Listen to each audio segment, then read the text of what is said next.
Clip number 329۔ اس clip میں آپ سورہ انعام کی آیت نمبر 163 سے 165 تک کی تلاوت، ترجمہ اور تفسیر قرآن صراط الجنان سماعت فرمائیں گے۔ بسم اللہ الرحمن الرحیم۔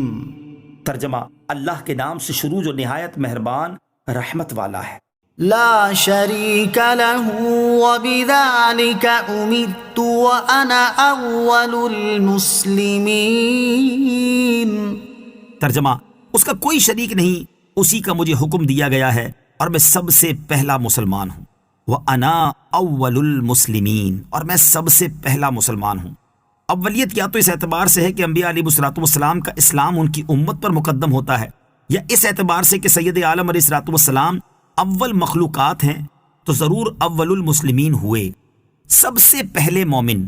اس سے معلوم ہوا کہ ساری مخلوق میں سب سے پہلے مومن حضور پرنور صلی اللہ تعالی علیہ وسلم ہیں۔ حضرت جبرائیل اور میکائیل علیہ الصلوۃ والسلام سے پہلے بھی آپ علیہ الصلوۃ والسلام عابد بلکہ نبی تھے۔ الست بربکم، ترجمہ، کیا میں تمہارا رب نہیں؟ کہ جواب میں سب سے پہلے نبی پاک علیہ الصلوۃ والسلام نے بلا یعنی کیوں نہیں فرمایا تھا۔ پھر اور انبیاء کرام علیہ الصلوۃ والسلام نے، پھر دوسرے لوگوں نے۔ قل اغیر اللہ ابغی ربا وهو رب كل شيء ولا تكسب كل نفس الا عليها ولا تزر وازرة وزر اخرى ثم إلى ربكم مرجعكم فينبئكم بما كنتم فيه تختلفون۔ ترجمہ، تم فرماؤ کیا اللہ کے سوا اور رب کی طلب کروں، حالانکہ وہ ہر چیز کا رب ہے اور ہر شخص جو عمل کرے گا وہ اسی کے ذمے ہے، اور کوئی بوجھ اٹھانے والا آدمی کسی دوسرے آدمی کا بوجھ نہیں اٹھائے گا۔ پھر تمہیں اپنے رب کی طرف لوٹنا ہے تو وہ تمہیں بتا دے گا جس میں اختلاف کرتے تھے۔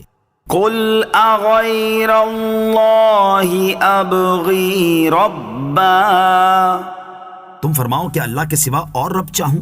شان نزول، کفار نے نبی کریم صلی اللہ تعالی علیہ وسلم سے کہا تھا کہ آپ ہمارے دین میں داخل ہو جائیں اور ہمارے معبودوں کی عبادت کریں۔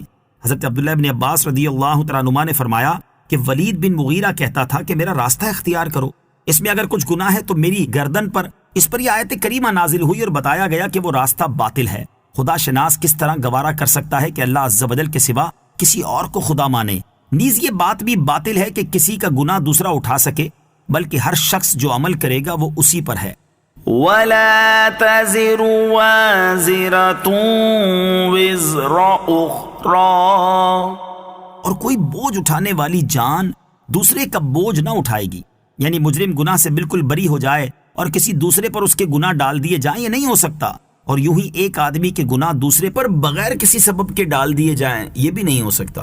البتہ جو آدمی گناہ کا طریقہ ایجاد کرے یا دوسرے کو گمراہ کرے یا گناہ کے راستے پر لگائے تو یہ اپنے ان افعال کی وجہ سے پکڑ میں آئے گا، اور یہ اس کے گناہ کی شدت ہوگی کہ اس کی وجہ سے جتنے لوگوں نے جتنے گناہ کیے ان سب کے وہ گناہ اس پہلے آدمی پر ڈال دیے جائیں۔ حقیقت میں یہ اس آدمی کے اپنے ہی اعمال کا انجام ہے، نہ یہ کہ بلا وجہ دوسروں کے گناہ اس پر ڈال دیے جائیں، اور یہ بات قرآن و حدیث سے ثابت ہے۔ اللہ عز و جل فرماتا ہے وَلَا يَحْمِلُنَّ أَثْقَالَهُمْ وَأَثْقَالًا مَعَ أَثْقَالِهِمْ، ترجمہ، اور وہ اپنے بوجھ اٹھائیں گے اور اپنے بوجھوں کے ساتھ اور بوجھ اٹھائیں گے۔ سرکار دو عالم صلی اللہ تعالی علیہ وسلم نے ارشاد فرمایا، جس نے ہدایت کی طرف بلایا اور لوگوں نے اس کی پیروی کرتے ہوئے ان باتوں پر عمل کیا تو بلانے والے کو پیروی کرنے والوں کے ثواب کے برابر ثواب ملے گا اور ان کے اجر میں بھی کوئی کمی نہ ہوگی۔ اور جس نے گمراہی کی دعوت دی اور لوگوں نے اس کی پیروی کرتے ہوئے ان باتوں پر عمل کیا تو دعوت دینے والے کو پیروی کرنے والوں کے گناہ کے برابر گناہ ملے گا اور ان کے گناہوں میں بھی کوئی کمی نہ ہوگی۔ وَهُوَ الَّذِي جَعَلَكُمْ خَلَائِفَ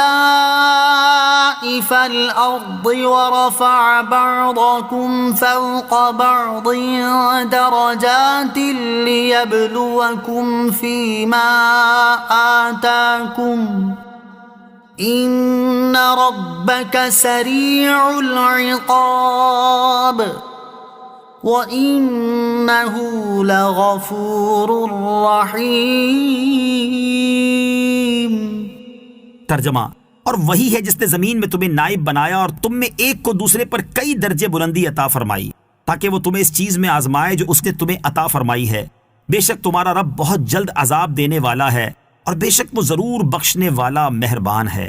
وَهُوَ الَّذِي جَعَلَكُمْ خَلَائِفَ الْأَرْضِ، اور وہی ہے جس نے زمین میں تمہیں نائب بنایا، کیونکہ سید عالم صلی اللہ تعالیٰ علیہ وسلم خاتم النبیین ہیں، آپ کے بعد کوئی نبی نہیں، اور آپ صلی اللہ تعالیٰ علیہ وسلم کی امت سب امتوں میں آخری امت ہے، اس لیے انہیں زمین میں پہلوں کا خلیفہ کیا کہ اس کے مالک ہوں اور اس میں تصرف کریں، اور فرمایا اور تم میں ایک کو دوسرے پر درجوں بلندی دی، یعنی شکل و صورت میں، حسن و جمال میں، رزق و مال میں، علم و عقل میں اور قوت و کمال میں ایک کو دوسرے پر بلندی دی، اور اس کا مقصد تمہاری آزمائش کرنا ہے کہ کون نعمتوں کے ملنے پر شکر ادا کرتا ہے اور کون ظلم و زیادتی کی راہ پر چلتا ہے، کون امتحان میں کامیاب ہوتا ہے اور کون